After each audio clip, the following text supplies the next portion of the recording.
It's the first game of 2025 here at home for the Sun Devils and a familiar opponent for ASU as they take on in-city rivals of GCU. Welcome out to Tempe, Arizona. I'm Ryan Surt, joined alongside Brett Vaughn. Brett, how are you doing today? Good, really excited. I could sense it with the players during warm-ups. They're excited, first home game of the year, and it's in the big barn here at Mullet Arena.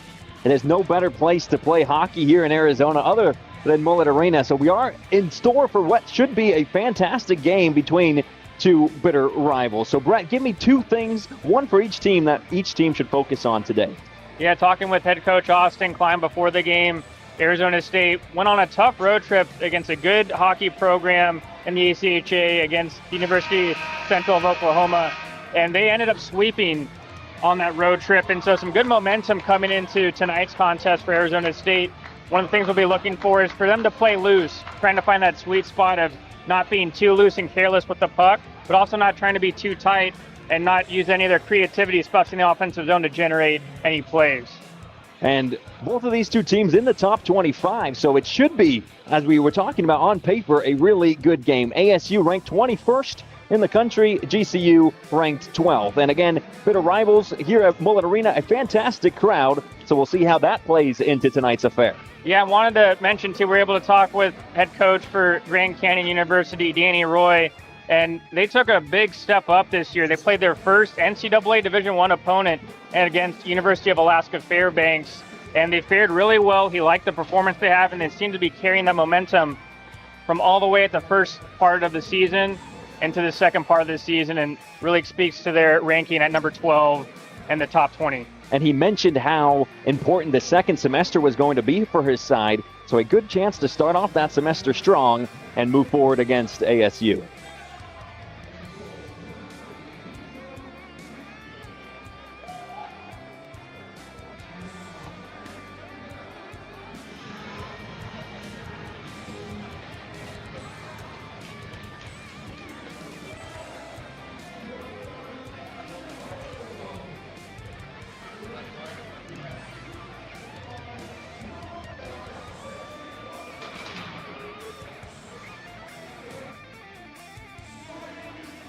All right, let's get started.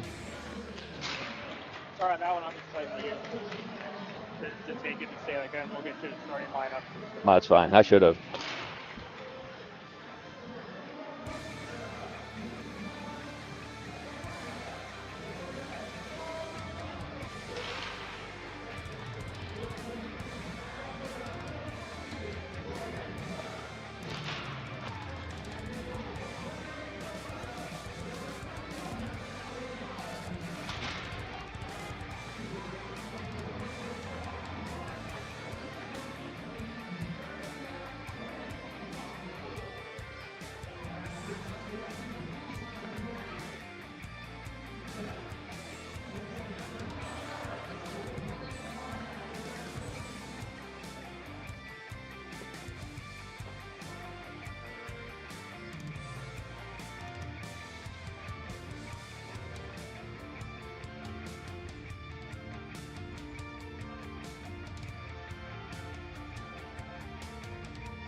And we'll get you set for puck drop here tonight.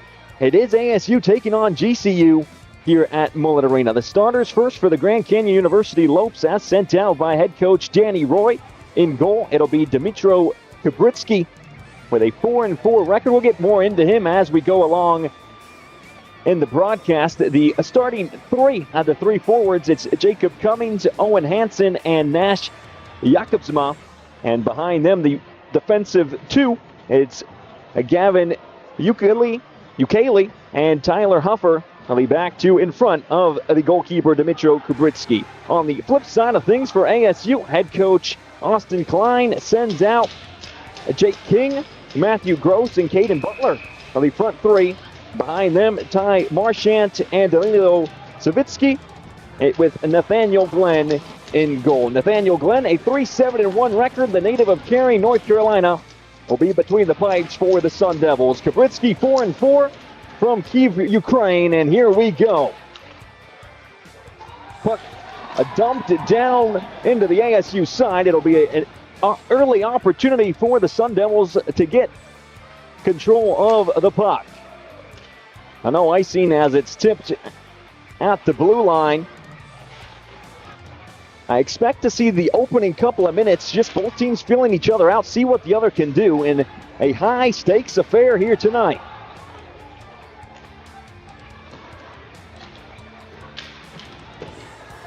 Puck sent down low again, and we have early changes for both sides as a whole fresh five back out there for ASU. Slow start for both teams, kind of feeling their way into this, and usually when you find it with these rivalry-type games, it takes a little bit for both teams to kind of get into the swing of things with so much emotion. Here's King, and he launches one just past the pipes. It goes beyond the goalkeeper and all the way around the wall. GCU now with a chance before the forecheck by ASU keeps the pressure on. Here's Marchant. He'll have it blocked. And it was a bit of a sketchy affair that time. Marchant had he lost it. And GCU was in on the counter. A little too much by Ty there. I think if you ask him, he'd agree with me, as he had a couple opportunities to shoot the puck, but ended up getting it blocked when he finally released the puck. And after that potential turnover, Marchant delivers a heavy blow on Michalik. Now here comes Kush. He shoots one on target, and then the second opportunity goes flying by the goal. Still scoreless. Now 2 minutes played so far. And either side able to control the puck for too long. Has a big hit at center ice, results in a whistle blown. Yeah, looks to be a hit at center ice by Carson Cooch, and he stuck his right knee out there just a little too much. Ended up flipping the GCU player, and so Arizona State's going to be on the penalty kill. It was a heavy hit, and that's one way to start off a rivalry game, is to lay some lumber. But a penalty issued, and we'll see how the penalty kill can deal with this power play for the Lopes. The first time both of these units sent out tonight. And an early opportunity to keep control of the puck for the Lopes. Here's Ukele. He launches one towards goal. Great save by Glenn. And a chance to clear, and it goes all the way down the ice. Cleared by the defenseman Keaton Tones, and he's really come on strong, especially into that late first semester. Now starting to play a big role here in the second semester, and he's out there doing a good job on the kill. Puck goes all the way around Glenn's goal. And a 3-versus-1 that time, won by the Lopes, but it goes beyond the blue line, and GCU have to reset once again. More seconds will trick on down as ASU await for another GCU attack. Puck sent down low. Olsen, the first one there for the Sun Devils. Halfway through the penalty already. 3-versus-1 again, as Franklin was the one keeping it down low for ASU. And now Ukele. He shoots one again. This time it's deflected, and ASU can clear again. Here's Friesen. He'll dump it in, and it goes high into the netting. And we have a chance to introduce our third member of the broadcast team, Mark Gutowski. What do you see down there at center ice? Very fast-paced game. We saw some pretty big hits going on, and obviously one ended up in a penalty for Neen, but obviously these teams both won it. They're fighting it out pretty hard. Both teams have started off pretty well. GCU has been able to get the momentum on their side just because of the penalty against ASU. And we'll see with the final 20 seconds or so if GCU can get one more chance before the power play is over. Nice move near center ice. And again, cleared away by ASU. Penalty down to the final 5 seconds, and ASU should prevail unscathed. Back at full strength, GCU with a dump and chase. Cleared back out to the blue line.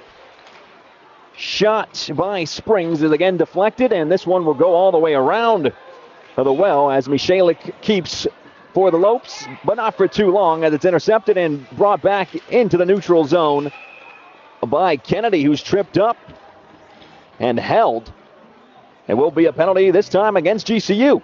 Good hustle by Trevor Kennedy for Arizona State as he was trying to win to the race to the puck, and he forced the forward for Grand Canyon University, Tommy Wardas, to hold him, to not allow him to get that loose puck and go on a partial breakaway. So now the first time we see the ASU power play after getting the penalty killed. Now they're rewarded with a 5-on-4. The draw is won by the Lopes, and it's sent all the way to goalkeeper Glenn, who gets an easy touch on the puck. Here's Butler bringing it across. Now back to Marchant. Gross is upended. Bodies hit the deck.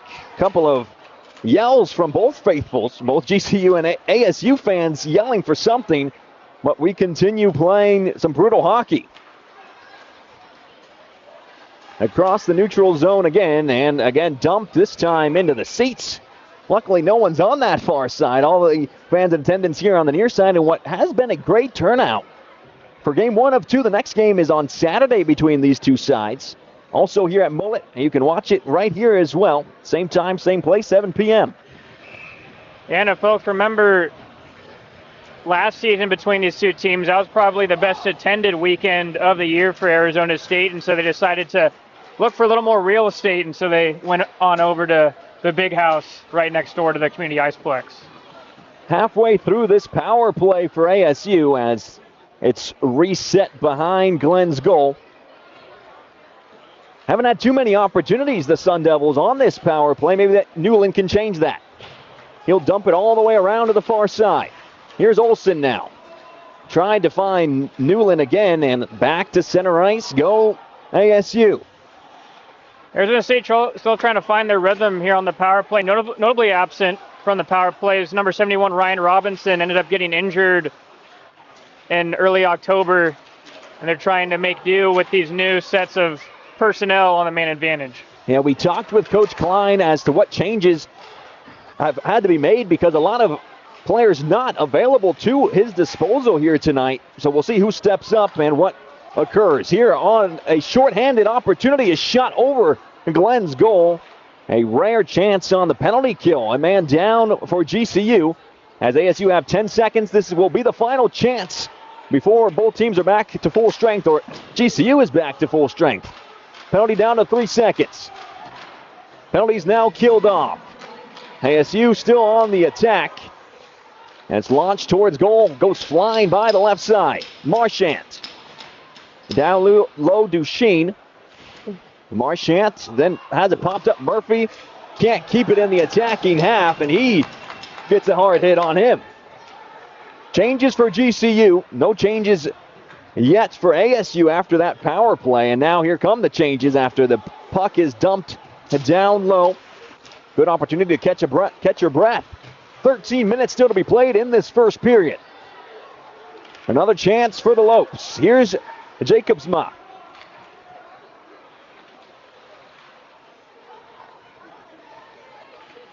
Puck battled for and eventually One by ASU, who can clear the defensive zone.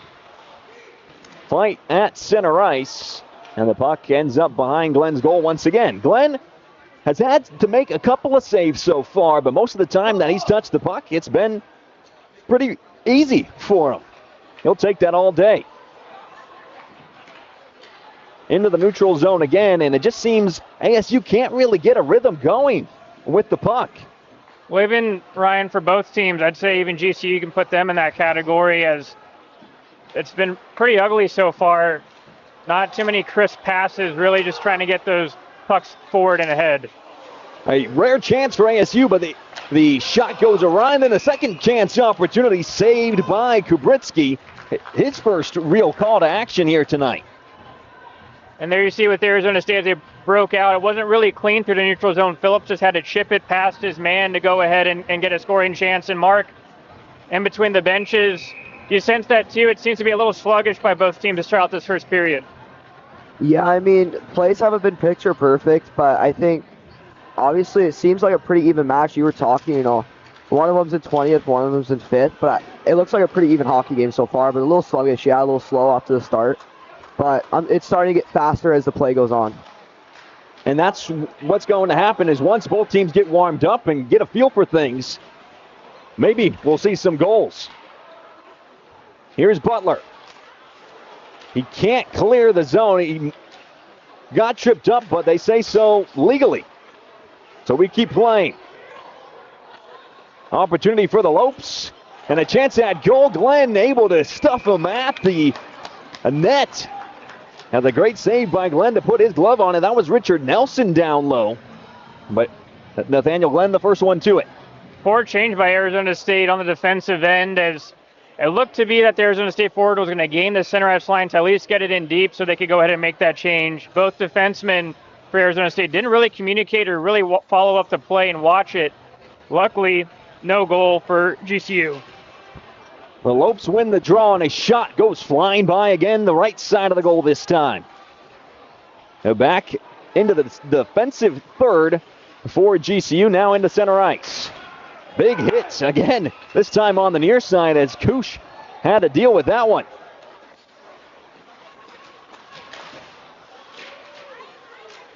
Over to the far side we go.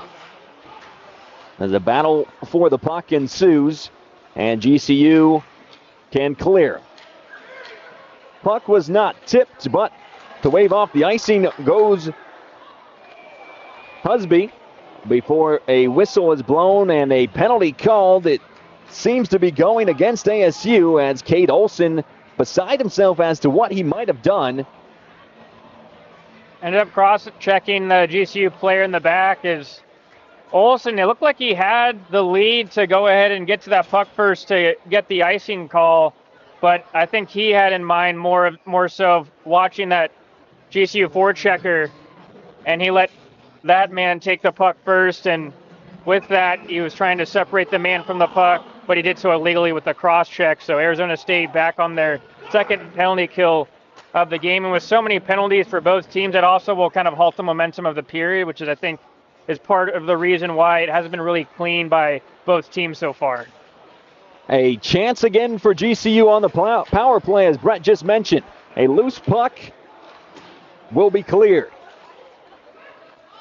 Both teams have had a chance at the power play. GCU didn't end up converting really any chances either, as both teams sputtering on the offensive end. ASU will look to clear again as the puck is sent down low. A chance at a shot down in the crease. Glenn is stopped and bodies compile in front of the goal, and the whistle is blown as Glenn was able to freeze the puck right in front of the ASU goal.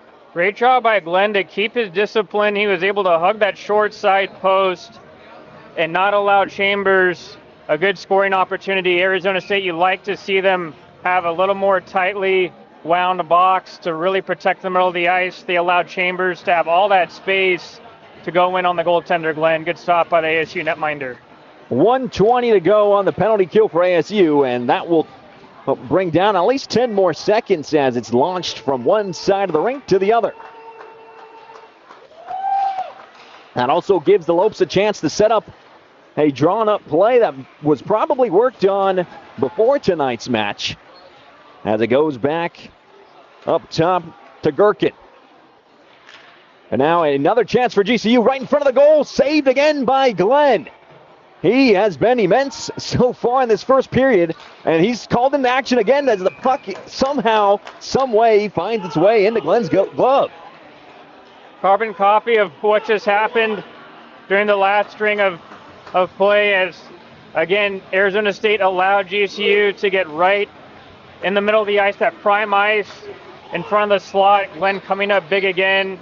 You can now see head coach Austin Klein talking with the defensive pair that just got off the ice for Arizona State, of directing them and really enforcing them to try to be harder, especially protecting that middle of the ice and the crease in front. Puck goes down low. Franklin tried to clear, but it's intercepted well by GCU. Keep the forecheck and the pressure on. Puck at center ice, a one-on-one opportunity for Kylie Ram, who slots it in and scores the opening goal for ASU, short-handed, and Kylie Ram makes it 1-0 Sun Devils. Great job by Tyler as he was able to hustle out front and not put the pressure on the GCU defenseman who was handling the puck at the blue line. Puck ends up taking a good ASU bounce, and he was able to go in on the breakaway and put it upstairs. It wasn't the hardest shot. It was that quick release shot over the blocker side of Kubritsky. And Arizona State, a short-handed goal of all things. They still have 30 seconds left to kill on this penalty, but you'll take it either way if you're Arizona State. That's Kylie Ram's third goal of the season. And the penalty now down to 15 seconds. As a swing and a miss by GCU. Yeah, who would have thought the first goal of the game was a shorthanded goal for ASU? Doesn't matter how they go in, as long as they do. And the penalty is killed off with a +1 effectiveness. Behind the net, now it's Cameron. Back to even strength go the Sun Devils. Back at center ice goes the puck. And now Friesen. A 1-on-4. He'll dump it down low for the defenders to get a change. Shot by Savinsky, saved by Kubritsky. Back down low. Great save off the blocker by Kubritsky. Puck back for ASU to set up shop and the defensive third. Now we're seeing too, Ryan, with that goal, I think it kind of jolted both teams to pick up the intensity a little bit as you see GCU now went on the attack on the forecheck. It does seem like the fast-paced game we had is even faster now after that goal. GCU will be kicking themselves after giving it up on the shorthand. Back to the field for the ice of play as Olsen knocks down a big hit on Husby. Gross.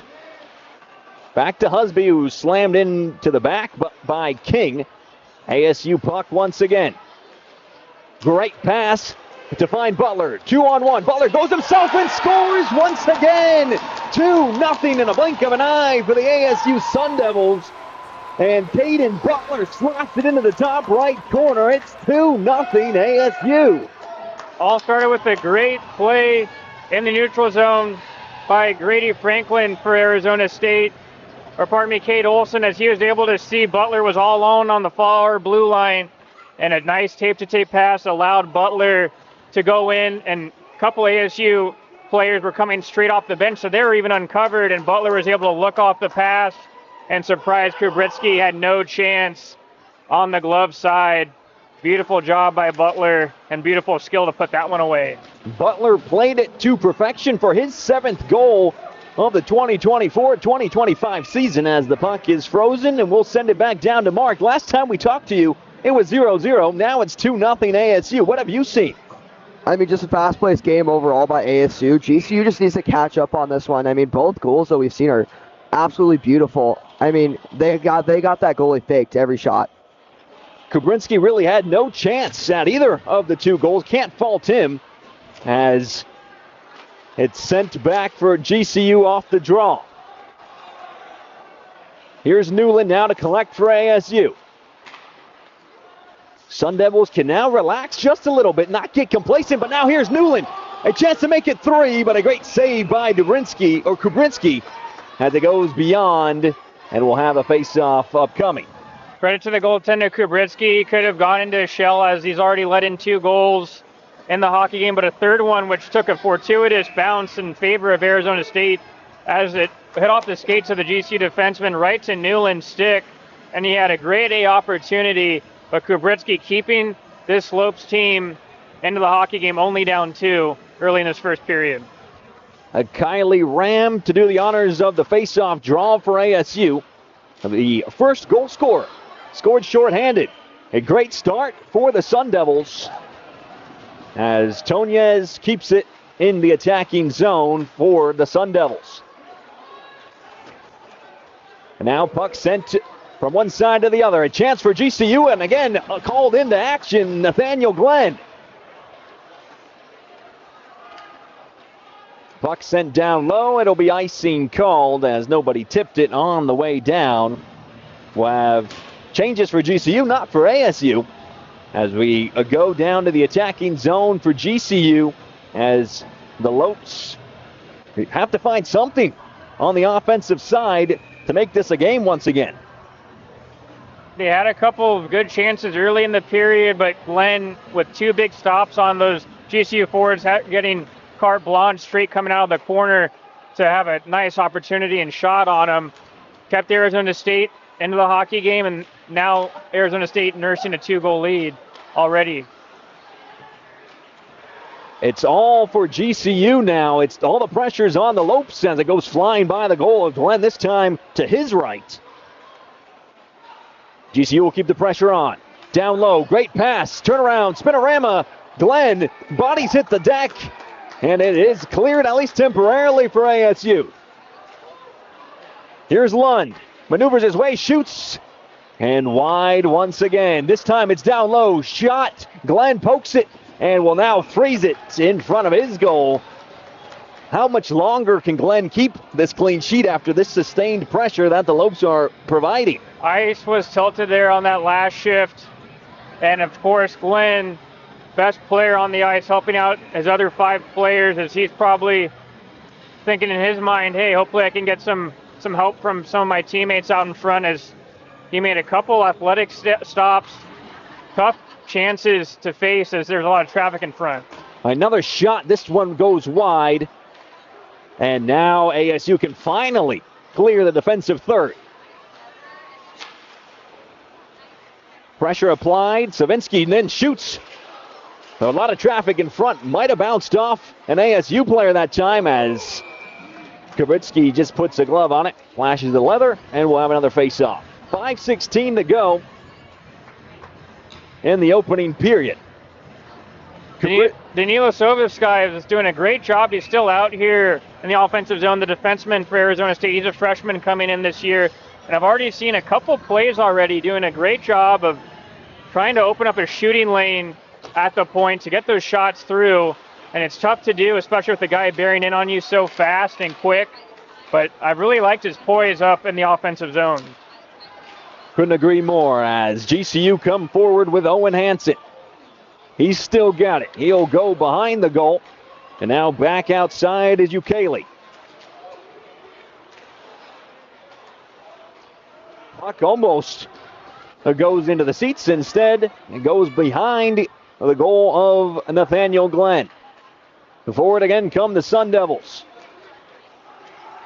Butler, the second goal scorer for ASU. Now Marchand, great pass down low, but it couldn't be tipped through by King. He shoots it again into the mask of Kubrinsky and cleared all the way down the ice. Icing. I really love that breakout. I think also, too, the Arizona State coaching staff's got to like that breakout as well, as all forwards out right now. Butler, King, and Gross touched the puck as it was started up in their own zone, and with that good one-touch passing, that allowed Arizona State to come in with a lot of speed, and a great scoring opportunity came from it, from the stick of King. Really loved how Arizona State broke out there on that last play. Jacobsma wins the draw as Olsen gives it over to King. Thought he might have had a shot. Instead, he goes down low to Butler. Back up top, but a loose puck ends up all the way back, and ASU will have to reset things in their defensive third. King, he can't find it. It's taken away by Ukele. Jostle for the puck. Eventually collected by Gross. Now Butler shoots, and it's saved by Kubritsky. Not an easy one to make going across his body, but he made it nonetheless. Kubritsky, we didn't talk about it. He only allows 2 goals per game, and he's already allowed 2, so we'll see if ASU can put him over to the 3-goal margin or not. A fantastic goalkeeper from the Ukraine with a 4-4 record. Beats the other in-state rival, the bitter rivals of ASU, U of A, on January 10th. Here's Cameron.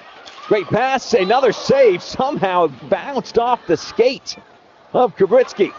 Cameron. And now we're seeing ASU get into a rhythm on the offensive end as changes come for the Sun Devils. Really impressed so far, especially in the offensive zone, of this quick passing. It's calculated passing. They're not trying to dust the puck off and do anything fancy. It's just been, hey, if I see a better opportunity, I'm going to slide that puck over to my line mate. And Arizona State, because of that unselfishness, generating great offense. 2-on-2 break, but it's defended well by ASU. The back to retreat was Friesen. Don't typically see him too much down on that side of the ice defensively, but good to see him hustling as we get an icing call. And GCU will have it in the attacking third. Send it back down to Mark. It's been a great game so far. I'm sure you have the best view in all of town. You're right at center ice. How have things been down there? Yeah, I was chatting with some guys before the game, and I like to say I got the best office probably in the world today. Just amazing, hearing the chatter between the benches starting to pick up a little bit, actually. These players are very loud, and the rivalry starting to show through with the words. It's a very interesting view. You have a great perspective down there. Thanks, Mark, as GCU and now have it in the defensive third after it was cleared away by the Sun Devils. Now ASU at center ice. It's Kush. Almost got the pass off, but still in the attacking zone is ASU. Savinsky, he has it taken away. A breakaway chance for GCU before Marchand comes across and lays the lumber. Still a chance for the Lopes if they hurry. They won't. And the puck ended up in the neutral zone, and they'll have to reset. Incredible intervention by Ty Marchand. He's also wearing a letter now, wearing that big A on his chest, and he showed some great hustle to come back on the back check and bail out his defensive partner, Sovisky, defensively. Down low is Olsen for the Sun Devils. 2 minutes to go before the period intermission. The game has flown by.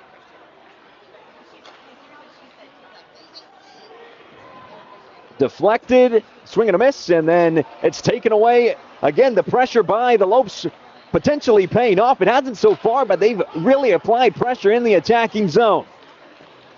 Here's Hansen. Now Cummings. Back up top. Traffic in front, but Glenn able to see through it as it bounced off a mask rinkside. And we'll have another face-off. Took a little bit for both teams to get into it, but as we tick down here late in the first period, it's been great so far for both teams. GCU fighting back a little bit after they've given up a couple goals, but for Arizona State, again, I've been really impressed. We haven't seen them since October of really how polished they've gotten as this season has progressed. A shot off the face-off, and Glenn able to tip it behind as a battle for the puck ensues. The final minute of the first period. Is there one more twist, or will it end a 2-0 ASU?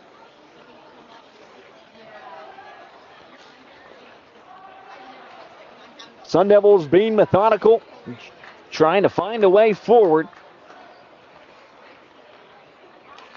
Here's Palmer. Now Tonez, great pass up for Kennedy as the defensive line changes for the Sun Devils. Final 20 seconds before the intermission. Wardis.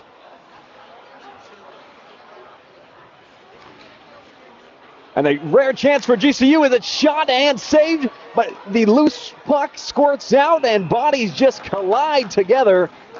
And it's eventually whistled dead with 7.3 on the clock. I thought we were just going to watch the first period go by before a giveaway by ASU gave GCU a chance. Absolutely. It was a 1-on-4 forecheck by GCU as the rest of the team was going for a change. And Marchand was trying to force that puck up on this right side, but it was sealed off by the oncoming forecheckers fresh off the bench for GCU. And that generated a tough opportunity for Glenn to stop, but he did, as he has done in this first period. A draw won importantly by ASU, as that will see the final seconds tick down, and the first period comes to a close. 2-0 ASU. What were your thoughts of the first 20 minutes of play? Yeah, again, it took a little bit for everybody to get going, but I think once Arizona State got that first goal with Kylie Ram, I think that energized everybody on both benches, but also to the crowd here inside Mullet Arena. And I think that really lent itself to more energy as we saw in the back half of the period. Absolutely. That shorthanded goal really sprung ASU forward. And then the other opportunity pretty much 2-3 minutes after was even better. And that's how things end after 20 minutes. So we'll be back after the 15-minute intermission with more ASU hockey on the ACHA YouTube channel.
Hello and welcome back inside Mullet Arena for the second 20 minutes of ASU versus GCU in what was a fantastic first 20 minutes that saw ASU take a 2-0 lead.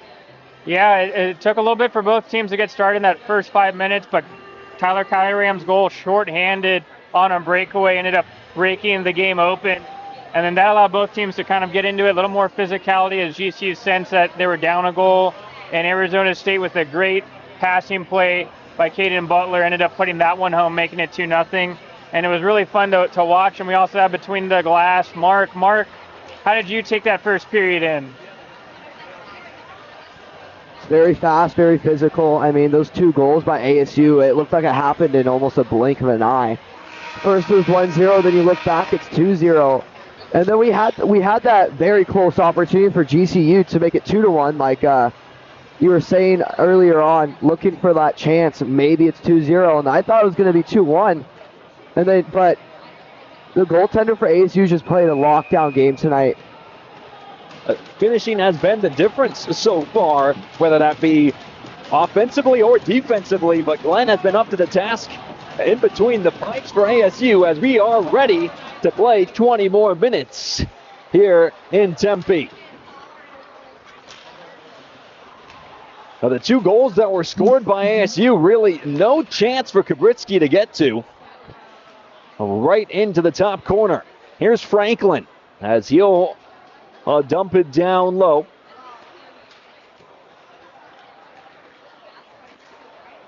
And Brett, what do you think is the key now for both of these teams here in the second period?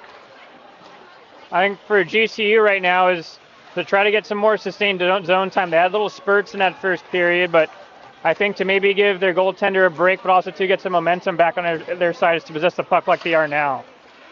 And a shot opportunity. It goes off the pad for Glenn. And a chance to clear for ASU, but we saw a little bit in that first period how GCU kept the pressure on in the attacking zone. And we're seeing that again here to start off the second period. And GCU is missing a couple players as they're playing, I believe, in Italy currently. And they're 2 top players for GCU. And so it's going to take some of their parts to really make up for their absence. Another save by Glenn results in another puck frozen by Nate. As we talked about it, both ASU and GCU missing some key players. It's just about a matter of who's going to step up, and so far the ASU Sun Devils have stepped up. And for Arizona State, I'd like to see them clean up their defensive zone coverage. Glenn's had to bail them out a couple of times in that first period, and Arizona State, they've really done the hard part, which is getting the lead. And so for them, they need to do the easy stuff, which is play good, solid defense in their own zone. Here's Marchant. A chance for ASU. The first one really of the second period as it goes all the way around again. Leading that charge forward was Butler, who had that chance, a one-on-one versus the goalkeeper in the first period, and he made no mistake about it. Butler again, first one to the puck. He'll get it again now down low. Great pass, but it's tipped away by Kubritsky. And King shoots it into the pad of Kubritsky once again, and Grand Canyon can clear and make some changes. Here's King. 2 minutes played so far here in the second period. A similar start that we saw in the first period. Neither side able to keep the puck for too long. Here's a chance, 3-on-2 if ASU hurry as Cooch sends it into the blocker. Now Marchant back to Cooch and changes for ASU once again. As Grand Canyon will keep it. We saw 3 penalties in that first period as well. The only goal that came off it was the shorthanded one, so the penalty kills have been on point, but more specifically for ASU, it's been on point.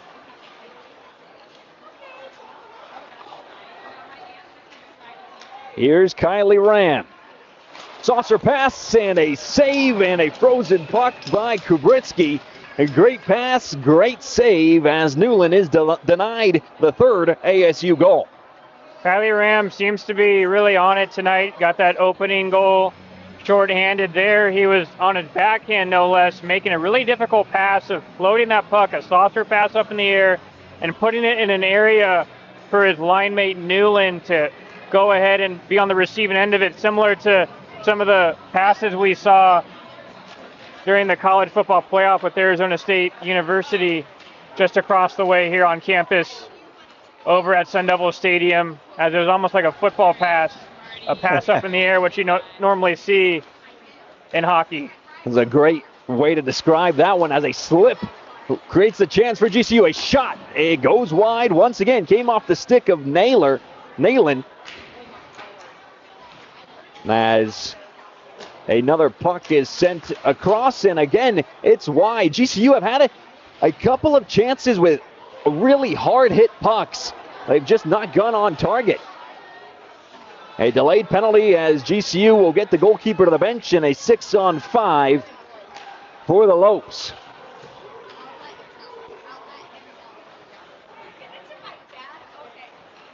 Look to be nailing down for GCU. It's good to see him back up and moving around. As looked to be the penalty was on him, and he got knocked down to the ice. Cummings. And now ASU finally get a touch on the puck, and the penalty is issued. It'll go against, there's two guys going towards the sin bin. It won't be Olsen, so that means it'll be Wyatt Palmer, the senior defender for the Arizona State Sun Devils. We'll take a 2-minute break. Yeah, I feel bad for you, Ryan. They kind of faked this out there. Both two Arizona State players were going into the box for only one penalty, and Arizona State's now back on the kill. And the other guy who we thought was going in clears the puck up, as Cade Olsen will take 20 seconds off the penalty kill. So far, perfect plus that. That's a +1 for the penalty killers. Olsen again collecting. He's surrounded by 3 Lopes, and he'll be content just keeping it down there. Absolutely, Ryan. He doesn't mind this at all, just taking those seconds off on the penalty. Puck finally out of that corner, and it goes right back to it. Puck doesn't clear the blue line, and now a chance 5-on-3 as Friesen has to retreat back. Halfway through the penalty kill or the power play, and that will do it. Jacob Cummings gives GCU its first goal of the night, and his 4th goal of the year makes it 2-1. ASU still in front. Give credit to GCU. They were able to stretch that defensive box out for Arizona State. Ukele on that right side was able to open up that seam pass backdoor to Cummings, and he was left open all alone. Cade Olsen there for Arizona State has to keep that head on a swivel to recognize if somebody's sneaking in behind, and that quick piercing pass by Ukele was able to find his teammate Cummings, and he had no problem putting that one away for his 4th goal of the year. 2-1, we restart play, and a big hit to follow, maybe a frustrating hit, as ASU can't keep the clean sheet, but a loose stick is in the mix. Now eventually collected, and Glenn will freeze it, and some brouhaha to follow. Yeah, I don't mind that response from Arizona State. As Glenn looked like to be, he had the puck covered, but referee is right there. Usually when the referee, even if the puck might be live and he can't see it, he'll go ahead and whistle it down. Now he's having a conversation with the Arizona State netminder Glenn of being able to explain why that whistle wasn't called right away. Mark, down there on the bench, did you have a good look at that from that side of the ice, of if that puck was still in play or not? From what I saw, it looked like it was stuck right between the post. Absolutely, thanks. That's the great advantage of having Mark down there between the bench. A 3-on-1 chance for the Lopes to tie it, and they will be denied by Glenn, at least temporarily, who does the full splits, and will keep it at 2-1 for Arizona State. 3-on-1 for GCU. I think they maybe had too many options. Pardon me, 3-on-2 as we see the replay here coming into your living room, as Glenn had to go spread eagle, taking away all parts of the bottom part of the net. And I think the Lopes didn't really know what to do. They had so much time, so many options there that they didn't really get a good opportunity on that rush. Well, that was the difference between that and the goal that Butler scored. He knew exactly what he wanted to do and executed it to perfection. And that's the only thing separating these two sides now, as the puck goes back to center ice. And on that goal, Glenn really stood no chance either, as Cummings had a wide open goal to aim at. Too many options, Ryan. Kind of similar to me at Cheesecake Factory. That menu's so long. Making me hungry up here in the booth.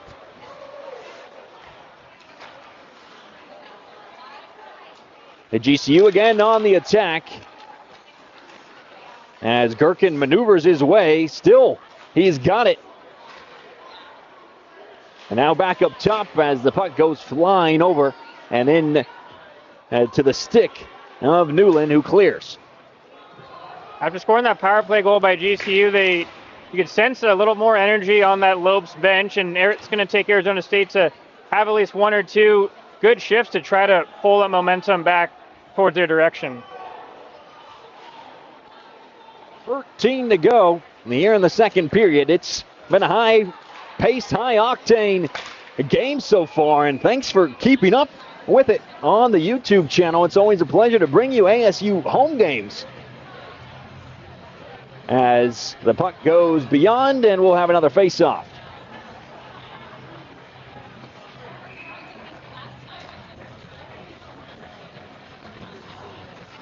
Friesen against Nayland, as it ends up into the hands of Glenn, or the hand, into his glove, and we'll have another. Last couple of minutes, the puck's been in Arizona State zone. Again, all that pressure is really building up, and another clean draw win by Nayland. ASU need to win one of these draws, or at least win the puck, to finally catch some breaths, as GCU suffocating at the moment. Huffer. And a shot goes wide again. That came off the stick of Ukele. Back to Ukele it goes. Down low and over to Nayland. It's been about 2 minutes that our heads have been swiveled over here to the left side. Ukele shoots it again and goes off the knee of Franklin, and finally ASU can get it at least back to the neutral zone before Ukele brings it right back into the attacking third, and this one will go all the way down as Franklin will provide some chase before Kabritsky sends it to the other side. And also with that long change too, Ryan, here in the second period, the Sun Devils really need to get that puck all the way down low in the offensive zone just so they can get all 5 players off the ice in a timely manner. A loose puck intercepted, and here come the Lopes once again. It's Hansen. He'll shoot, and he'll go off the pad, back up into the air as sticks collide, and ASU can clear. Quast then launches it down, and as you mentioned, we'll have some changes for the Sun Devils. Cummings will dump it low, and now GCU will make some changes. 9 minutes played so far here in the second period. It's a 2-1 ASU. Yeah, just the Sun Devils still in a bit of a funk. It's really all GCU right now. Marchant.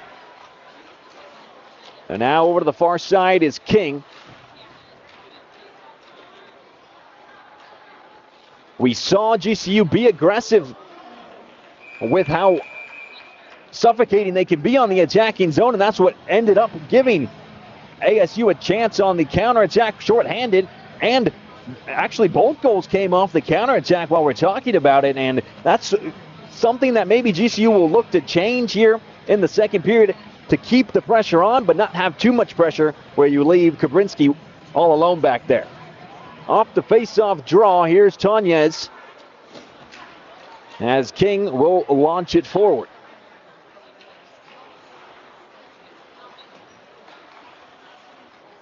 For Arizona State, this line with King, Gross, and Butler have really been a bright spot, and with their tough forechecking, forced GCU to dump it all the way down for an icing call. So we'll see now if this line for Arizona State can halt some of that momentum that GCU has been developing and maybe even score a goal here in this offensive zone draw. A goal here would really bring the momentum back for ASU, who got all the momentum in that first period, but lately the momentum has been for the Lopes. And off the draw, Tanya sends it down low, and no one there for ASU though. Pressure stays on. Butler turns and shoots it wide. And now the Lopes will clear. The bodies collide. You can probably hear that in your living room. Henriksen. And now back up top, Gherkin. Nice pass down low. Shot goes high. We keep playing as King puts it back into the neutral zone. Good job by Butler near the end of his shift, pressing that GCU defenseman all the way back behind his net again so they can get all those guys off on this long change in the second period. Into the crease. And a slide tackle by Palmer, able to get the puck back for ASU. And here comes Palmer, full steam ahead. Who's going to win the race? It'll be the goalkeeper, Kubrinski. Nelson. His pass to Misailik. Eventually collected again. Here's Huffer. Down low. Back turn. Shot saved by Glenn. I don't even think he saw the puck. He just threw some limbs at it and is able to keep it out. All athleticism there by Glenn, using that big frame of his all 6'5". That might be his best save of the night, and he's had quite a few. He is the reason the Sun Devils are winning. If you look at the shot totals, GCU with more shots, but ASU with more goals. Something GCU's head coach Danny Roy told us before the game is they really base everything off their forecheck, and there GCU played it to a T, pressuring Arizona State to cough the puck up. That forced that amazing save from Glenn because of that hard work by the forward groupings for GCU. Pass intercepted as Glenn went for the wraparound pass along the boards. And now GCU again. We've mentioned how Grand Canyon has kept it. And that's been the story of the second period. But maybe a twist to that tale before Kennedy loses his footing, and it'll be GCU puck once again. Nice touch on the skate. Here's Jacobsma into the glove of Nathaniel Glenn. And Mark, what do you hear down there? Sorry, my mic just cut out. What did you say? What are you hearing down there between the benches? Oh, all kinds of chatter. Go blocker side, go glove side. It's, there's a lot of chatter between the benches, but ultimately just a lot of communication from both teams. Off the draw, Marchant will clear.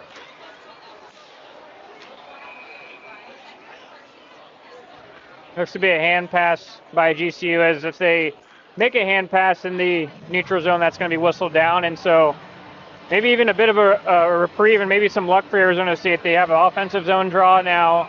Again, trying to find ways to get back into this game as GCU has been dominating the second period. You were talking about football, so there's the hand pass for you. Back in onto the ice we go as the draw in the attacking zone for ASU. And a win at that as the Sun Devils look to apply some pressure. And nobody knew where the puck was before it found the hand of Lewis.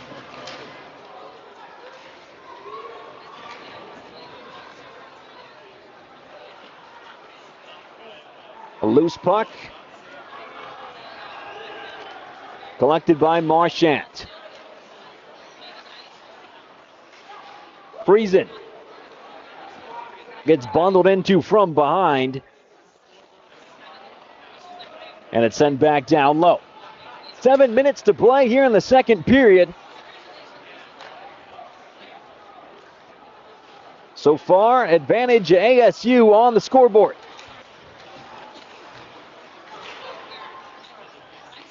Here's Lewis. And now Serchik. Back to Lewis. That's Gherkin who wanted it, but he loses the puck. A couple of oohs and ahs and groans from the fans as King sends it into the mask before Butler slots it back home. Caden Butler makes it 3-1 ASU with his second goal of the night. Sometimes it's better to be lucky than good. And look what I found, says Caden Butler, to make it a 2-goal lead for the Sun Devils. I'll tell you what, Ryan, that wasn't any sort of luck at all. That was just good hockey IQ from Caden Butler. He was driving hard to the net, just waiting to see if there was going to be a rebound off the shot from his line mate King, and he was able to beat the defensive player for GCU on body position to get right in front if that puck was going to drop down, and sure enough it did. Best line for Arizona State so far, is able to get that 2-goal lead back for the Sun Devils. A shot for rebound, and Butler kind of pickaxed it through into the back of the net, and a 3-1 lead for ASU as the lead is back up to 2 with 6 minutes to go here in the second frame. Now what needs to change for GCU, as we'll get back to that. Husby inside and into the legs. Trying to go 5-hole on Glenn, but a good job by Nathaniel Glenn to close it up and freeze the puck. Bit of an awkward save by Glenn as he was expecting that puck to go towards his glove side. He ended up using his noggin to stop that puck, but for Arizona State, they got to be careful with GCU. They're, especially in the second period with these long changes. Looks like the Lopes are sending a guy on that far blue line to try to sneak in behind, and it almost paid off for him there. And for GCU, I think it's important for them to not get discouraged. Although on the scoreboard here in the second period, it's 1-1. They've been the better team so far in the second period, so stick with that forecheck, especially in the offensive zone, and really build off of that like they have been. A 2-on-2 opportunity for ASU as Kwas couldn't quite find the puck and has to dump it through.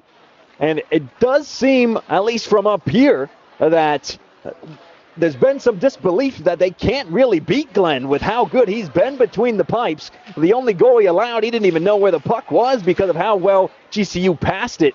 So we'll see what changes here in the final 5 minutes of the second period, as a loose puck is eventually collected and sent forward by Franklin. He's got it again. Kwas, the intended target on that pass, now wins it. A chance if Friesen got to the puck. He was wide open at the crease. The body slam not called. Will continue playing. Marchant looked to the officials, and now he's got it on his stick. Marchant over to Cameron. Loose stick out in front. Might have played a role in that block shot. As ASU now on the forecheck. Shot is wide. Right in front of Kabrinski. Now Marchant spins and dumps it low.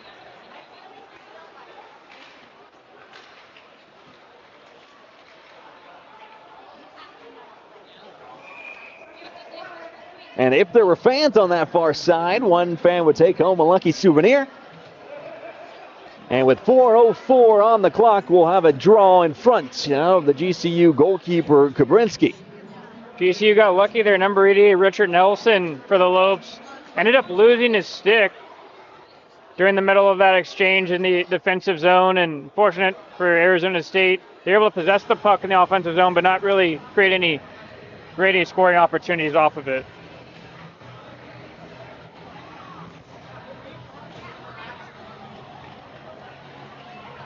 We'll have some delay as both teams get the right personnel out there on the ice. It's definitely starting to get chippy out here. The referees are yelling at both benches to hurry up on the line change. In fact, the referee just rejected a guy from going on the ice. That's why we've got you down there, Mark. Thanks for the update.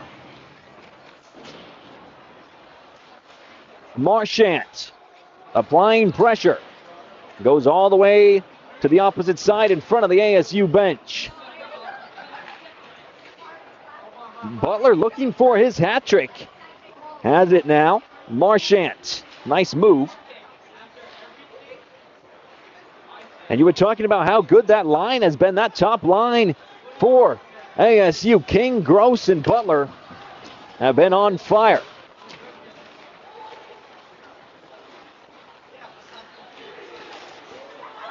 And here is King.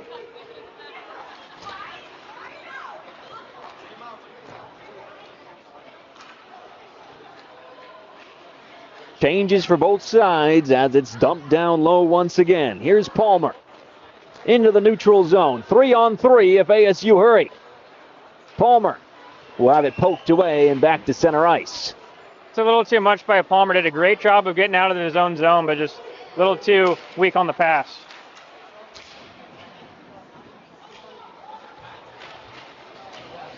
Right in front and into the back of the net it goes. Michael Lewis slots it home for GCU, and that 2-goal lead is now back down to 1. There was again that GCU forecheck. Good hard work in there that time. It looked to be Husby was in front taking a hard hit, but it was his line mate, Michael Lewis. All three GCU forwards down low in the zone as they sensed that puck was loose underneath the goal line, and coming out with it, a nice finish by Lewis on the backhand side, and GCU getting that 1-goal lead against back. Michael Lewis, a Fort Collins, Colorado native, gets his first goal of the season, and what better time than right before the intermission break. Sure didn't look like it. That was a nice finish by him. Grand Canyon on the attack again as Olsen puts his body on the line and connects with the puck. But still, that forecheck for Grand Canyon is, we talk about it a lot, but that's been happening a lot. Here's Huffer. Down low. It originally seemed to me that ASU had it handled before the puck squirted out and into the path of Lewis. And Glenn really stood no chance. Down low again, got to be careful. 2 minutes to play in the second frame. Huffer intercepted. Here's ASU with a potential 3-on-2. Instead, it's dumped through and changes to follow. Good job by the Sun Devils to keep it down low. Now Marchant.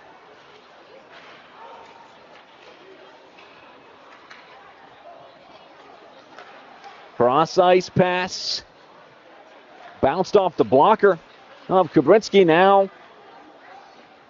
And GCU will have it. And 90 seconds before the break, as Marchant has to be careful here. Puck stays in play. Maybe one more chance for either side before we have that break. Quast. Great pass. Now Marchant shoots it towards goal. And Quast hits the deck, trying to deflect that one goalward. Instead, GCU again on the attack. 45 seconds to play. Shot blocked out in front. And end-to-end we go. Quast visibly exhausted, can't get on the end of that pass. But he'll try his best to keep things rolling for his side as he goes to the bench. That's whistled down for a hand pass. A really fast ending to the second period, and the Sun Devils are going to have to really clean up in their own zone, as that's happened a few times in this game where just all 5 Sun Devils are watching the puck carrier, especially if they're underneath the goal line, and that allows GCU a red carpet right to the center of the slot to have a great opportunity to score on the goaltender, Glenn. I hope the coaching staff for Arizona State between intermissions really communicates that to the team of cleaning up their own zone. A block out in front and a chance if the puck finds Butler. It does not. Butler was off to the races and maybe would have had a chance at his hat trick before the break. Instead, maybe one more chance, and GCU will just see this one out. Final 5 seconds will end. And that is how the second period ends 3-2 Sun Devils. Lopes with the advantage in that frame, 2-1. Yeah, and it was a great response by the Lopes as after that first period, Arizona State took advantage of their fortuitous bounces they had, taking that 2-goal lead into the first intermission. But it was a great response by GCU. Really were able to establish that forecheck, which is something that their coach talked about to us before the game started.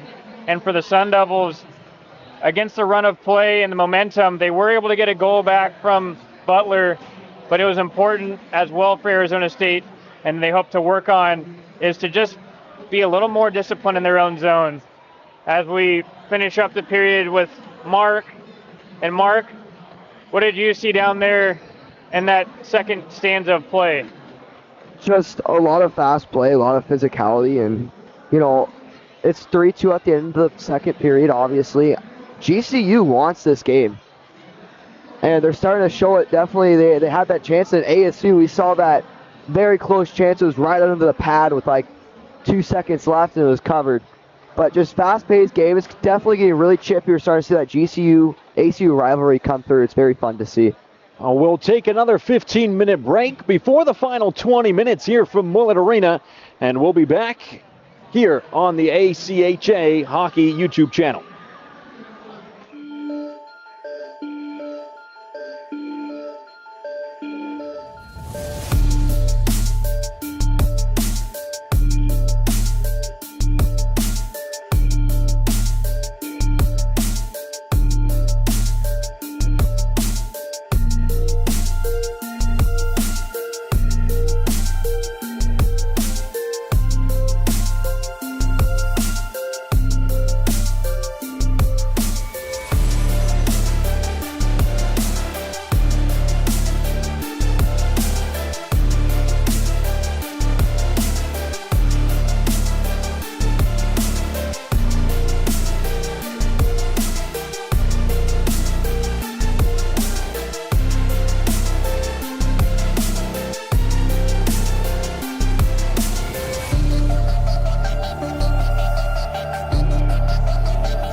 Seven, 6, 5, 4, 3, 2, 1. You'll never have the sacred stone. Oh, this you crazy mother.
Welcome back into Mullet Arena for the final 20 minutes between two Arizona rivals. The Arizona State Sun Devils lead 3-2 against the Grand Canyon University Lopes, and it's bound to be a photo finish in this one. It's been back and forth, back and forth.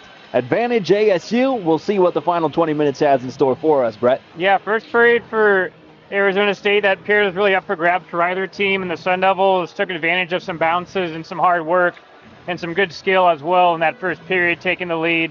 And then that second stanza, a good fight from GCU that was showed as they were dominating, especially offensive zone time, as they were able to claw into this hockey game, only down one as we enter in this third period. I'm really excited to see what both of these teams have for us. Ryan Sirk, Brett Vaughn, and Mark Gutowski down rinkside as we are set for the final 20 minutes, maybe more. We'll wait and see as to what occurs next. Both teams back out to the top line for the Arizona State Sun Devils. Jake King, Matthew Gross, and Caden Butler, who have been on fire, will start off the final frame of play. I'm sure Coach Austin Klein talked with his side about what to do with this GCU forecheck. That's one way to deal with it. Just launch it down to the other side and force the Lopes retreating backwards.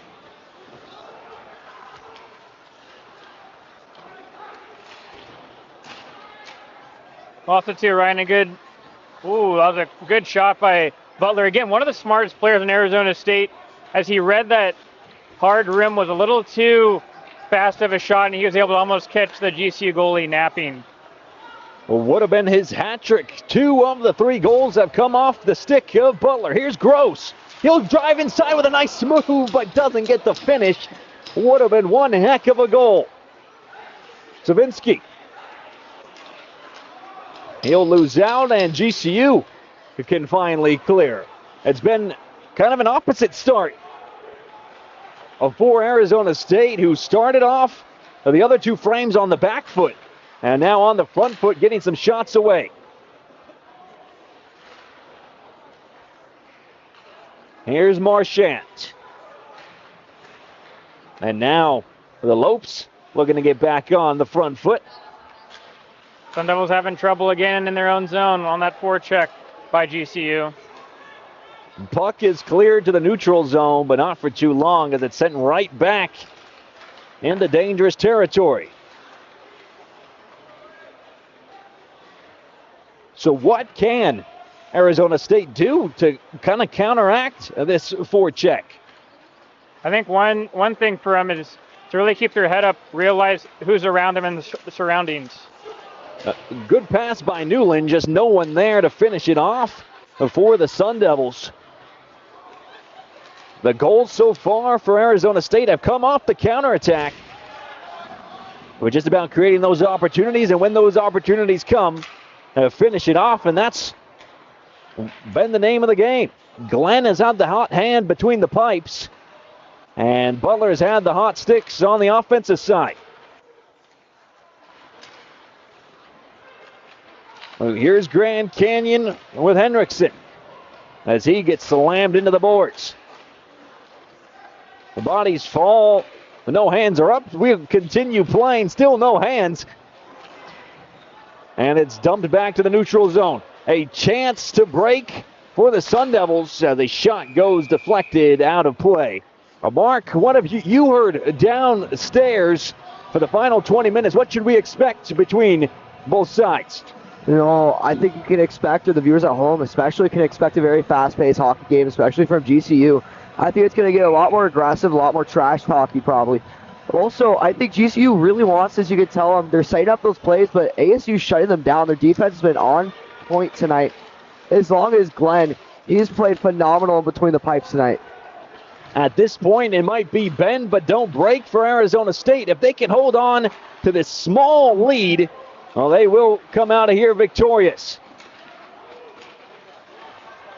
Here come Grand Canyon once again as a shot goes just wide from the crease. That was Huffer, who got himself into a nice spot, just couldn't finish. Kennedy will send this one for Icy. Sun Devils have to be stronger when they're possessing that puck. Quas there, freezing on the last shift, as GCU is able to displace them by using that physicality of theirs off the puck, allow GCU to operate some more and put some more pressure in the offensive zone against Arizona State. I like for the Sun Devils to either get one harder on that puck or two, realize what they're going to do with the puck once they get it, so then they don't have to handle the puck for so long that allows GCU to displace that puck and take it for themselves. We'll see if they can do what you want, Brett, as a counterattack ensues off the faceoff. Kennedy one-on-one. It will shoot it high and wide. And Kubrinsky will breathe a sigh of relief. Intercepted. Butler goes through three and then eventually cleared out. As Butler seems to be the spark plug that the Sun Devils have needed here tonight. We've had some instances where both of these teams want to fight, but the ruling here in college, you cannot fight unless you want to be ejected from the whole game. One difference between that and the professional leagues. Have had some collision, some naughtiness, but so far it's just been physical and clean for both sides. Yeah, we don't want that because Mark's already between the benches and there's only room for one in there, not a couple guys. Exactly. Good point. We've had some penalties, a penalty kill, a shorthanded goal, a power play goal. We've had just about it all so far tonight, and we still have 15 minutes to go as an offensive zone draw for the Grand Canyon Lopes. I like to touch back what you're talking about. Caden Butler kind of being that key to this ASU's offense. He is leading the team with 15 points. After tonight, it should be 17 unless he gets that hat trick like you were talking about. Back to the neutral zone goes the puck.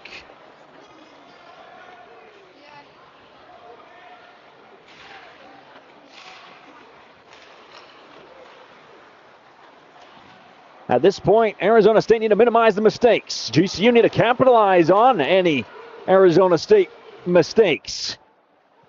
As a shot goes high, this time off the stick of King. And that top line, Brett, has been all things positive for ASU so far. Down low, now it's Newland who doesn't get a clean shot, but it goes deflected and back outside of the crease. And now GCU can clear. A grade 1, grade A opportunity. And that time for ASU, it wasn't drawn up as you would have expected, but Kubrinsky the first one there. Kubrinsky's allowed a lot of juicy rebounds off of his leg pads when Arizona State takes shots there, and Cameron's going to be thinking about that one for a little bit as that puck fell right onto his stick. And I think if he just kept that puck on the ice, he could have slid it underneath the goaltender's pads of Kubrinsky, but unfortunate for him, he wasn't able to cash in.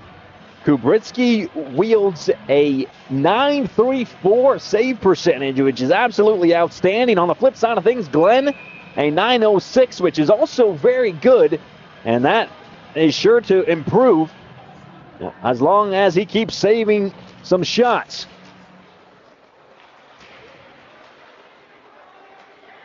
Newland. A loose puck again, and it goes into the back of the net. GCU capitalize on an ASU mistake and tie things up at 3 goals apiece. Well, no secret for GCU. Again, this might be their 3rd goal, I believe, Ryan, if you can correct me. That it was, again, a great forecheck by GCU.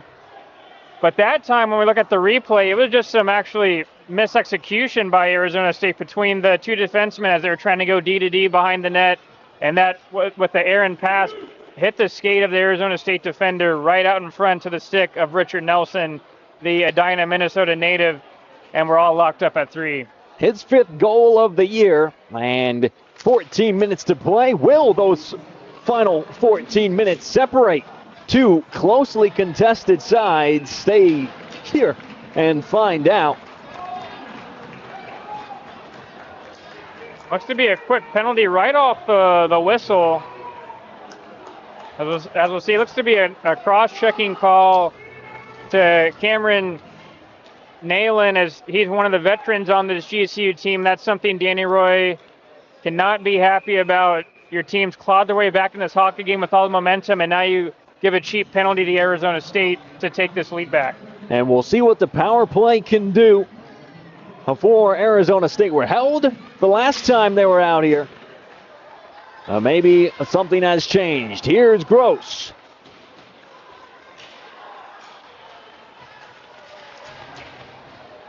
And now it's Butler. Swung and missed, but the puck evades everyone and goes all the way back. Couple of changes here with Carson Cooch in on this power play, as Sun Devils are trying to find that right mixture of players to get a scoring opportunity on the power play. Here's Marchand. Still 1:20 left on the power play.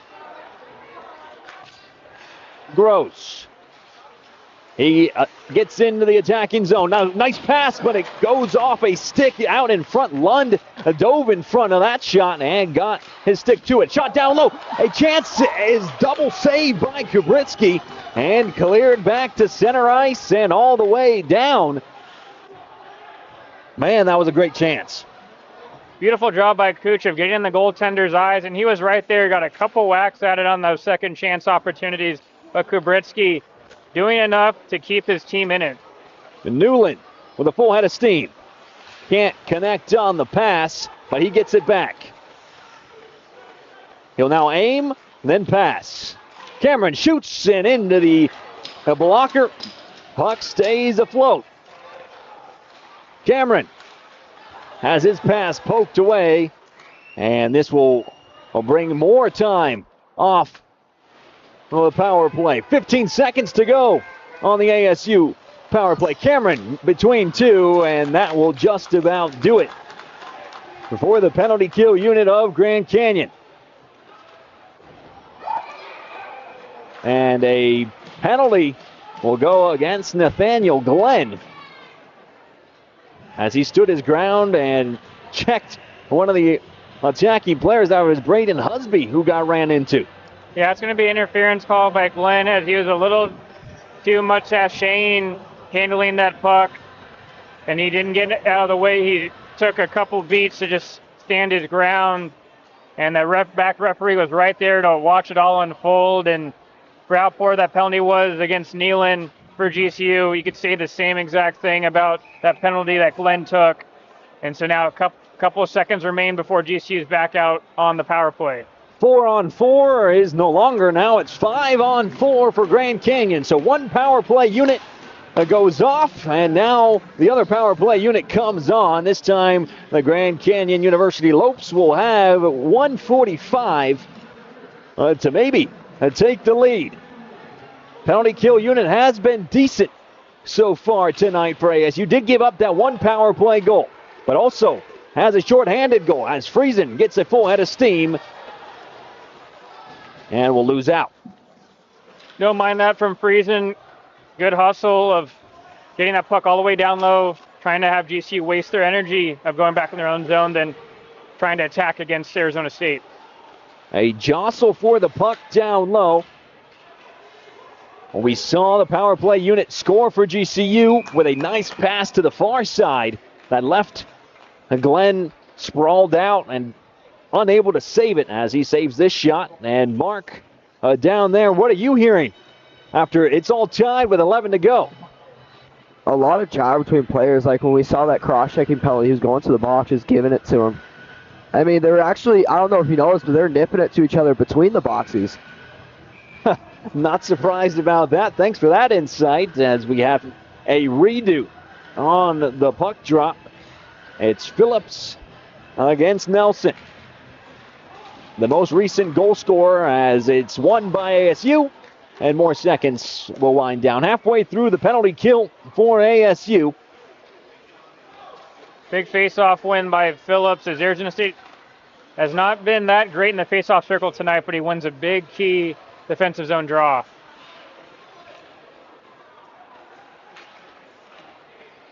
Another opportunity for ASU to clear, and they do just that.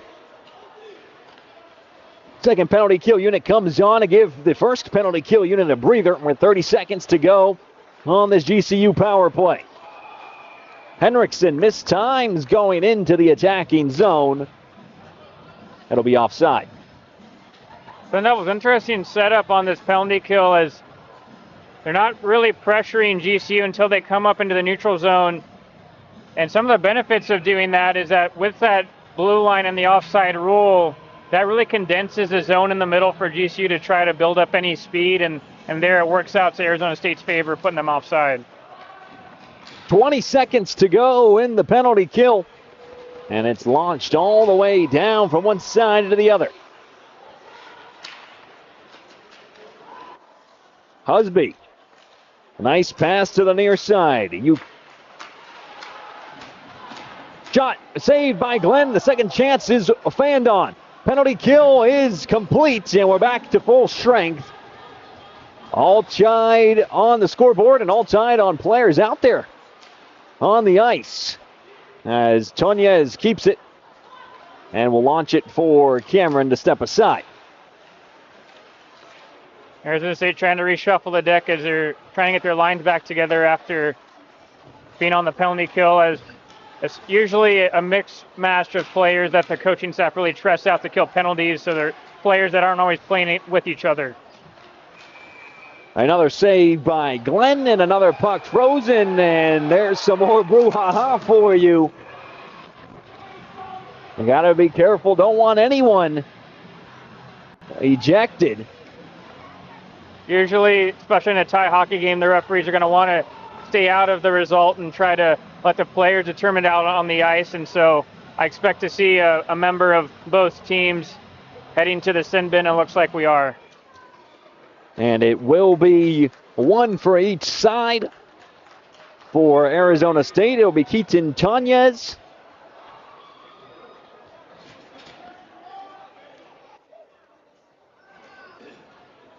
And now, too, we'll have 4-on-4 action now, so a little more ice out there for both teams to showcase some of their speed.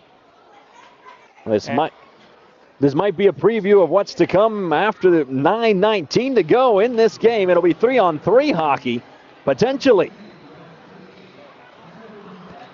Here's Savinsky behind his own net.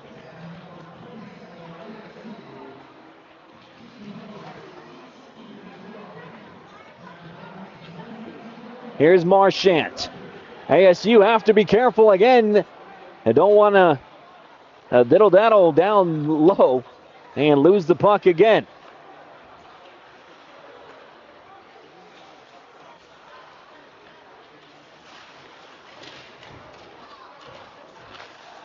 Not the cleanest entry for Arizona State. They end up coughing that puck up back to GCU now. Here's Nayland. And now Jacobsma. Forward for Nayland. Doesn't have the beat on Marchand, who stands his ground well. Halfway through the 4-on-4 play. Butler, nice move, and a shoot and score! Gross and Butler combine. It'll be Gross to finish it off. And Butler makes it easy as you like. 4-3 Sun Devils. That was Gross, and I'm not talking about Matthew Gross. I'm talking about that filthy deke that Caden Butler put on the GCU defenseman. As again, with 4-on-4 play, a lot more space out there. That allowed Butler to showcase some skill on that toe drag through the defenseman. And all Gross had to do, his line mate this time, I'm talking about Matthew Gross, was to go back door and tap it in. Great effort by Butler to set that one up. Butler making his case for your player of the game. As ASU have 8 minutes to go with the 1-goal lead. Still 40 seconds to go on this 4-on-4 hockey action. The ASU bench coming with definitely a new kind of light of life coming on after that goal is they're up ahead by 1. The bodies fall. ASU on a penalty. Now it'll be a penalty, that's for sure, but against the Sun Devils. It'll be 4-on-3, at least for 25 seconds. Who is the penalty on? Carter Newland, he was a little too aggressive, leaving that stick out there and ended up whacking the leg of the GCU forward, and he tumbles to the ice. That's something that's going to be called 10 times out of 10, especially with the referee right there watching. It'll be a 4-on-3 power play for Grand Canyon, which is then going to be followed by a 5-on-4 power play for the Lopes.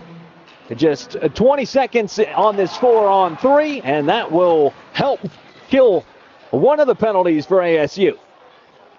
Something that doesn't really get worked in practice too much. Usually at the start of the season they do is these 4-on-3 situations because they're just so rare to encounter during a game, but we have one here.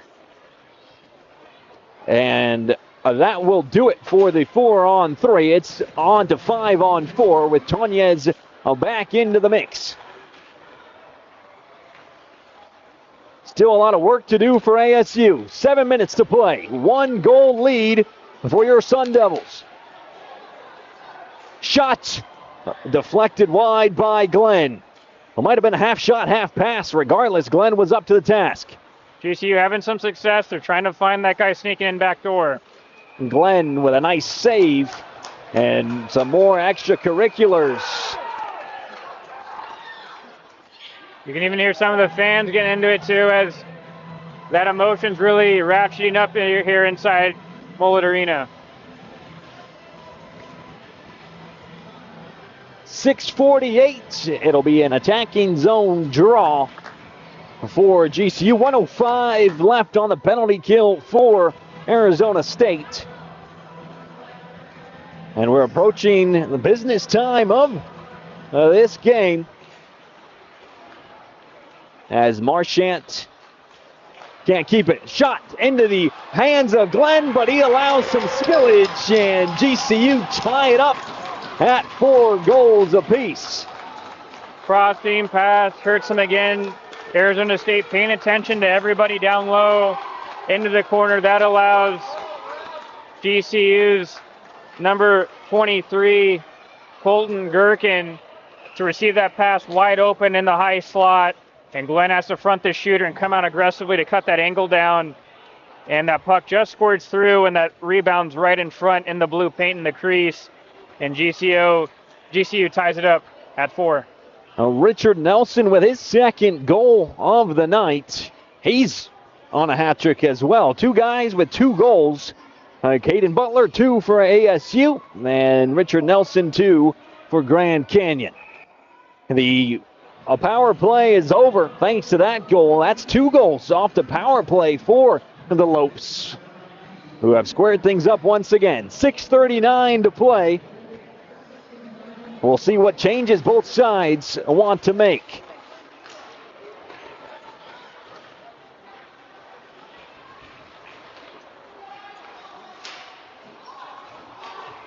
Good hustle, but a hand raised. No secret in what forward grouping head coach Austin Klein trusts is after giving up that goal, he sends out that Butler, Gross, and King line to try to sway this game back into Arizona State's favor.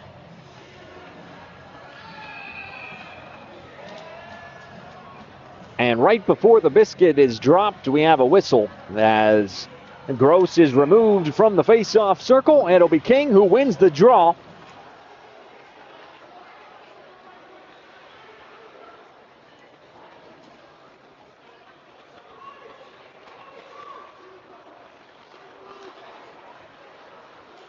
Here's Palmer into center ice.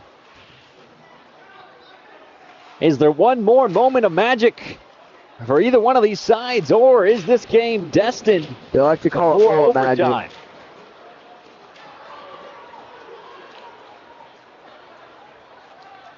Searching. Lewis. Now Spring. Some spillage that time by Glenn, but he was able to find it relatively quickly and put his glove on it and freeze the puck. Mark, what do you think about Arizona State's defensive setup inside their own zone? It seems to be they're giving up too many chances, especially going D-to-D at the point with no forward covering that defenseman. I mean, yeah, you know, especially in a tight game like this, you want to play a box method, you know, 2 on the tops, 2 on the bottoms, 1 in the center. But, you know, they're not really starting to do that. And I think what they're trying to do is just get this puck out, but they're kind of struggling as they're in their heads. After we saw that goal by GCU, they're kind of, you know, getting down on them. ASU look to clear, but don't quite get it across the blue line, and GCU will keep the pressure on. Bodies collide with the referee as he tries to maneuver his way out of trouble. And emerging with the puck, a shot that goes high off the stick of Wardis. Puck saved at the blue line by Ukele. Good job by him to keep the pressure on for the Lopes. Henriksen not allowing ASU to breathe. Now maybe a chance, and yes it is. Ducharme puts Ukele on his backside, but couldn't collect the puck afterward.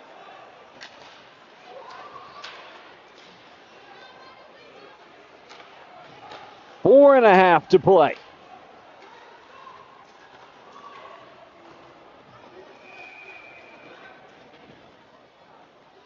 For Arizona State, it's going to be an interesting test to see how they manage this 4:25 remaining in this third period of going blow after blow against an opponent.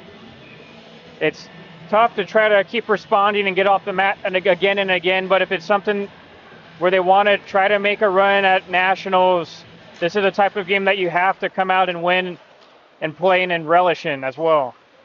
Do you think either side will want to win this in regulation? Will either side really push forward, or will they just kind of go back to what was going on throughout the game?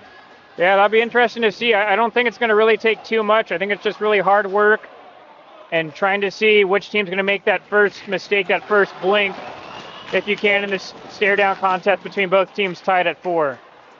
Cameron, after getting leveled, is back to his feet and applying pressure. 4 to go. A nice puck movement in the crease. The shot goes awry. And it's kept alive by the Lopes. Here's Hansen.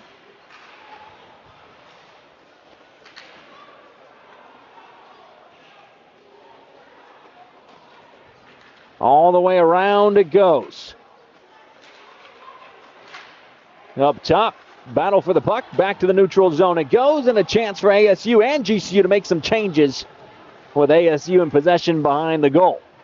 That time for Arizona State, Kylie Ram was puck watching, and that allowed GCU to sneak in that high slot. Again, the Sun Devils are playing with fire if they do not keep their head on a swivel and try to pick up that trailing GCU play in the offensive zone. Well, Palmer gets hit from behind. No hand goes up. We continue playing. A 2:45 to play. Will we get one, or are we in store for some extra hockey? And now a hand is raised. We'll have a delayed penalty for ASU. That comes right now. Slashing call on the forward, Richard Nelson. He was in on the forecheck. Nelson's already got 2 goals in this game. He's been contributing positively in the Lopes' favor there. He takes a very undisciplined penalty with 2:34 remaining in this third period. And for virtually the rest of this hockey game, the Sun Devils get to operate a man up. And it could be a costly penalty that Nelson just took for his team. And no better chance to take the lead than right now for the ASU Sun Devils. Your power play unit back out there.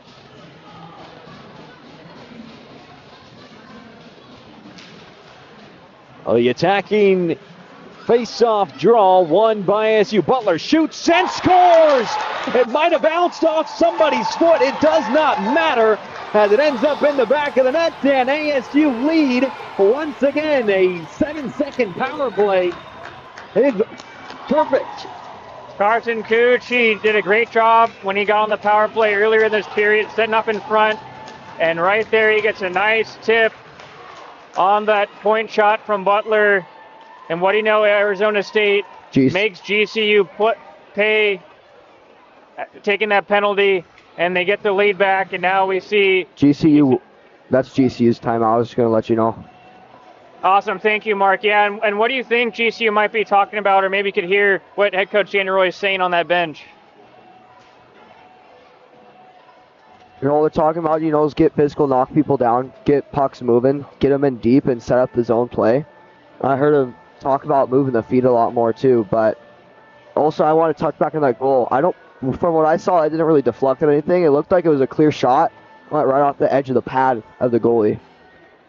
Interesting. Yeah, you do have a good vantage point down there, Mark. And what I was speaking to earlier in that, Ryan, is that with a undisciplined penalty, especially in the offensive zone, which you never want to take, that flashing call by Nelson on the hands of Tonier's wasn't really going to make a big difference in the hockey game, but instead he puts his team down. And when these games are so close, especially in these rivalry games, a little move or a little error here or there, what's going to really result in a win.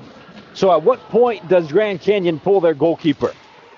First off, they're going to want to get it sustained zone time, which they can because they've showed a good forecheck, but with the puck in the offensive zone, they can't right now.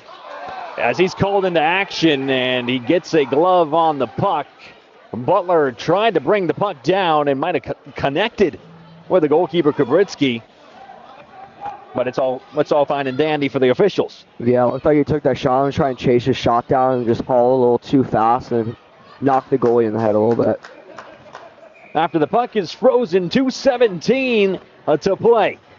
A chance for ASU to keep the pressure on and not allow GCU any chances. Nathaniel Glenn has faced 35 shots and saved 31 of them. Has done his part. Butler with 4 points has done his part offensively. King shoots and in to the blocker of Kabritsky. Now ASU will wind things down before a loose puck collected at center ice. Here's Hansen into the attacking zone. 2 minutes to play. Goalkeeper is pulled. It'll be a 6-on-5 for GCU, but a chance here for ASU to ice it. King won't get to it, and it's kept alive by the Lopes. So 1:45 to play. Jacob Cummings is that extra man out on the ice right now for the goalie. Down into enemy territory as Ukele's got it. He'll make his way into the ASU side and off the mask of Glenn, who loses his helmet. And that results in a whistle. I don't think I've ever seen a goalkeeper lose his helmet like that, and because you never know what's going to happen. The puck could go flying into his face again. It's good to see he's all right. Absolutely, that's an automatic whistle in the ACHA. When that goaltender's mask comes off, they will blow it down no matter what's going on in the run of play. And Glenn's actually had to take a couple shots off the noggin tonight, so I wonder if finally that third or fourth one he took loosened that strap up enough to have that helmet fly off. And now it looks to be an Arizona State timeout call to try to get stuff set up defensively as they're having to defend down a man with GCU pulling that goalie in their own zone. I would like to point out from GCU, Jacob Cummings is the first GCU player to have 100 career points. Wow, and he's the extra man out up there on the ice to make it 6-on-5 before the Lopes. The number 12 team in the country comes into a hostile environment. Can Arizona State stand strong enough to keep GCU out in the final 90 seconds? That's the question we all want to find out. But we'll have to wait just a little bit longer as both teams talk things over. This face-off has got to be the most important face-off of the night. Am I wrong, Brett? No, you're absolutely right, Ryan, as Sun Devils haven't been the greatest tonight in the face-off circle, and so it's going to be very poignant for them to try and win this zone draw, as it's going to be to the left of the goaltender, Glenn. Usually you see a left-hander in the circle, and look to be that way as Gross is coming in for the Sun Devils. Well, what I heard during that timeout is ASU's plan to just get that puck down onto the other side of the ice, whether it's an ice or not. And here we go. 90 seconds to play. The frozen biscuit is dropped, and GCU will have it. Ukele, bodies collide, as does the puck, but we continue playing. Jacobsma, loose pass finds Ukele. Nelson, and a loose puck goes back into the neutral zone. A chance for ASU to get fresh bodies out there on the ice. 60 seconds to play. ASU will launch it back down. It'll be kept alive by Gherkin. And now Ukele, loose puck again. 50 seconds to play. Newland applying pressure. Gherkin, nice move inside, and a shot goes just wide of Glenn. And standing strong is Nathaniel Glenn with 40 seconds to play. What a nice move by Nelson. He just couldn't finish it. 35 to play. And look, Taylor made for his hat trick. Instead, a loose puck collected just in time by Spring. He'll bring it into the attacking zone. 20 seconds to play. Shot goes wide. Can ASU see this one out? 15 to go. Another shot. And another shot goes wide. 10 to play. Photo finish, nail biter, and that should just about do it. ASU will win this game 5-4 for the Sun Devils in what was back and forth, but ASU never trailed in this one and gets its rightfully deserved 5-4 victory. Your initial thoughts, Brett? What a game for all these fans here in attendance at Mullet Arena. We're able to take in as it was back and forth. Looked like Arizona State had the upper hand after the first period of play. But then credit to GCU. They're not ranked 12th in the nation for nothing, as they showed a lot of fight, a lot of heart tonight as the away team here in Tempe to battle back into the game. But the Sun Devils, especially that top line that we saw with Gross, Butler, and King, able to come out and really propel Arizona State to a victory tonight. Absolutely, and it started with the underhand goal, you could call it, or the short-handed goal. That's the word I was looking for. I've been talking a lot tonight. Just was that a loss of words? You have a lot of action we've had tonight, Roman. Oh, my goodness. That goal by Kylie Ram really set things up for success for ASU, and then Butler did the rest with 4 points on his own. And eventually ASU gets the job done, and who knows what this might mean in the future for this ASU program as they look to make it to nationals. Yeah, this is going to be a big game. A lot of games coming up, but especially against somebody that's above you in the rankings. If you get that win in regulation, that's going to mean a lot by the computer in terms of trying to get to nationals. And Mark, what are your final thoughts for tonight's great game that you had the best seat in town for? Amazing game. It started off with ASU getting on the board first, and then it was a tight game ever since then. And then, they got that power play and they made it 5-4. I mean, amazing game, fast pace. We saw the rivalry come out for sure. Like you were saying, it started off a little sluggish. By the second half of that first period, we had a hockey game, and it was a great one.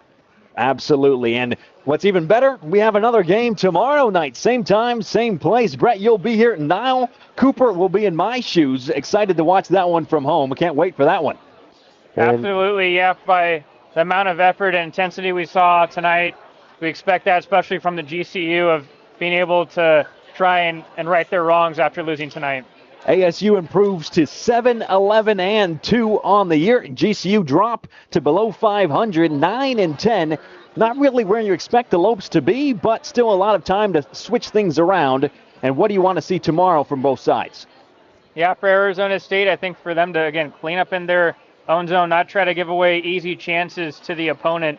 And for GCU, what we saw in that second period, I'd like to see them play that for a full 60 minutes. I think it's a really tough team, and especially that forecheck to handle for any of the teams that we see in the ACHA. And so for GCU, just go back to the basics, working hard on the forecheck, and that's where they get their offense generated from. And one final question for you, Brett.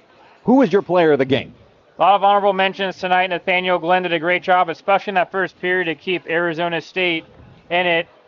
But I have to give it to Caden Butler, as he was able to showcase his skill, what he brought to this Arizona State team a sophomore this year, and with a couple of good individual efforts, really took ASU to the next level and above GCU tonight. And Mark, one last thing from you. What would you like to say? I just got the coach said we can go ahead and grab a quick interview with the game-winning goal scorer, Cooch. All right, perfect. So we'll be back with that. We're gonna kind of wait for these fans to get out. It should take like 2 minutes, and we'll be down there. All right, that gives me a chance to run down some of the numbers for you of the goal scorers, points getters, all of that sorts of thing. So Tyler Riley Ram scored the first one shorthanded, followed by Caden Butler, make it 2-0 ASU, but quickly GCU fought back and scored with Cummings, make it 2-1 into the intermission. And then out of the intermission, make it 2-2. Grand Canyon scored another one with Lewis, and then Arizona State fired back with another Butler goal to make it 3-2. Tied things up at 3 goals apiece, with Nelson scoring 1, and then another goal, this time from Gross, make it 4-3 ASU. And Nelson then made it 4-4. We thought we were destined for extra time, overtime, before a game-winning goal off the stick, off the skate, whatever it might have bounced off of for Carson Koosh to make it a 5-4 Arizona State. And that's the quick recap for you. We'll get you down to the locker room here shortly with Mark Katowski and with Carson Koosh in just a matter of time here on the YouTube channel.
All right, we're live here from Tempe. We have Cooch here. You had the game-winning goal. How does that feel? Break down that play for us a little bit. So I mean, it feels amazing, but so off the draw, Gross won it back to Butts. Butsy faked the pass over to Marchant, and then decided to rip it, and was kind of in the way a little bit. Lifted up my knee, and it just banked right off my knee and in. So I mean, once I saw it in the back of the net, it was pretty good sight, especially with only 2 minutes left. But Now, obviously, they call it the duel in the desert. It's kind of a GCU rivalry. Can you explain it? What it was like being on the ice during that? well, I guess just growing up in Arizona and just actually being part of this, growing up in Flagstaff, seeing GCU go up and NAU and all that stuff, it's pretty fun to be a part of, especially being a local boy. So I mean, it feels great. It feels great, especially the duel in the desert and the Cactus Cup. Just playing any home games here, it's always fun. All right, well, I'm gonna let you enjoy this win and come back tomorrow, I guess. Awesome, thank you.